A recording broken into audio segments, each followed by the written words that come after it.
अस्सलामुअलैकुम, welcome to Pakeezah kitchen. आज आपके लिए बहुत ही मज़ेदार लजीज़ भुने गोश्त की रेसिपी लेकर आई हूँ। लजीज़ होने का मतलब ये नहीं कि इसके प्रोसेस को हम बहुत ही डिफ़िकल्ट बनाएंगे। बहुत ही आसान तरीके से बहुत ही मज़ेदार गोश्त बनेगा। जो खाएगा वो आपकी तारीफ़ें करेगा और आपके हाथ चूमने पर मजबूर हो जाएगा। इतना लजीज़ बनता है ये भुना गोश्त। तो किस तरह बनेगा, चलिए इसको बनाना स्टार्ट करते हैं। बिस्मिल्लाहिर्रहमानिर्रहीम। सबसे पहले हमें इसके लिए एक प्रेशर कुकर चाहिए होगा, क्योंकि प्रेशर कुकर में आज मैं इसको रेडी करूंगी।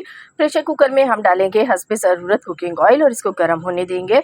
जब ये गर्म हो जाएगा तो इसके अंदर कुछ खड़े गरम मसाले डालेंगे, जिसमें 2 तेज़ पत्ते हैं और साथ ही इसमें जाएगी यहाँ पर दालचीनी की 2 से 3 स्टिक्स डाल देंगे और साथ ही हम इसके अंदर एक बड़ी इलायची डालेंगे। तो बस थोड़े से ही गरम मसाले इसमें जाएंगे, बहुत ज़्यादा गरम मसालों का इस्तेमाल नहीं करना है। जैसे ही ये तेल में कड़कड़ाने लगे, खुशबू अच्छी सी आने लगे, तो इसमें हम प्याज डाल देंगे। भुना गोश्त है तो प्याज थोड़ी सी ज़्यादा ही जाएगी। इसमें 3 अदद प्याज़ें ली हैं मैंने मीडियम साइज़ की, जिनको मैंने रफली कट कर लिया है और इसको डाल के हमने फ्राई करना है ऑयल के साथ। चम्मच चलाते रहें ताकि कलर जो है वो एक जैसा आ जाए। तो इसको हमें गोल्डन ब्राउन कलर देना है। तो कलर देखिए यहाँ पर आ चुका है प्याज के ऊपर। इसमें कुछ मसाले ऐड करेंगे, पिसे हुए खुश्क मसाले, जिसमें सबसे पहले हम यहाँ पर नमक शामिल करेंगे। आधा खाने का चम्मच भर के डाल देंगे, या हस्बे ज़रूरत भी डाल सकते हैं। कुटी लाल मिर्च जाएगी, आधा खाने का चम्मच है ये भी। धनिया पाउडर जाएगा 1 खाने का चम्मच भर के। साथ ही हम इसमें शामिल करेंगे यहाँ पर पिसी लाल मिर्च, आधा खाने का चम्मच, छोटे वाला इस्तेमाल किया है। हल्दी 1/4 खाने का चम्मच डाल देंगे। तो ये तमाम चीज़ें इसमें जाएंगी और इनको डाल के मिक्स करेंगे। एक चीज़ और ऐड करनी है अभी इसमें, और वो है लहसुन अदरक का पेस्ट। तो 1 खाने का चम्मच भर के फ्रेश लहसुन अदरक का पेस्ट इसमें शामिल करेंगे और इन तमाम चीज़ों को अच्छी तरीके से मिक्स कर लेंगे। फ्लेम को थोड़ा लो कर देंगे ताकि मसाले जो है वो जले ना। अच्छी तरह से मिक्स करना है ताकि लहसुन अदरक का भी कच्चापन दूर हो जाए और मसाले जो हैं वो भी थोड़े से कुक हो जाएँ।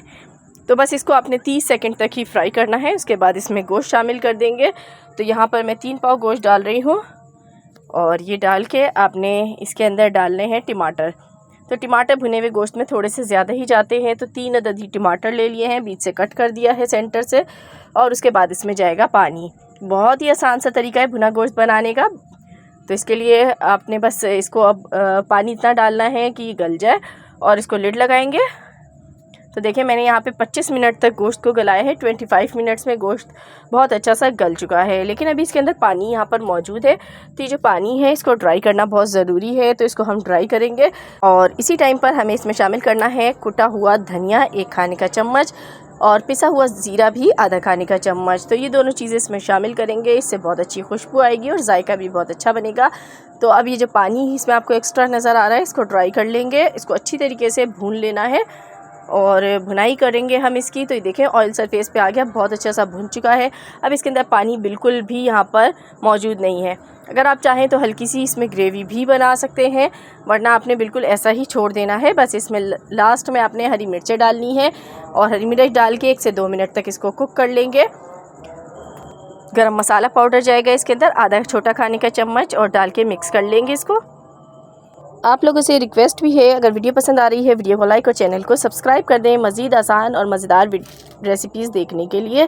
तो बस ये हमारा जो भुना गोश्त है बिल्कुल तैयार हो गया है। तो इसको निकालेंगे हम एक अपनी प्यारी सी प्लेट में। देखें घर के मसालों से कितना आसान सा तरीका मैंने आपको बताया है भुने हुए गोश्त बनाने का। खाने में बहुत मज़ेदार होता है। इसे आप नान के साथ खाइए या चपाती के साथ, खा के आपको मज़ा आ जाएगा। तो दुआओं में याद रखिएगा। मिलूंगी नेक्स्ट वीडियो में, तब तक के लिए अल्लाह हाफ़िज़।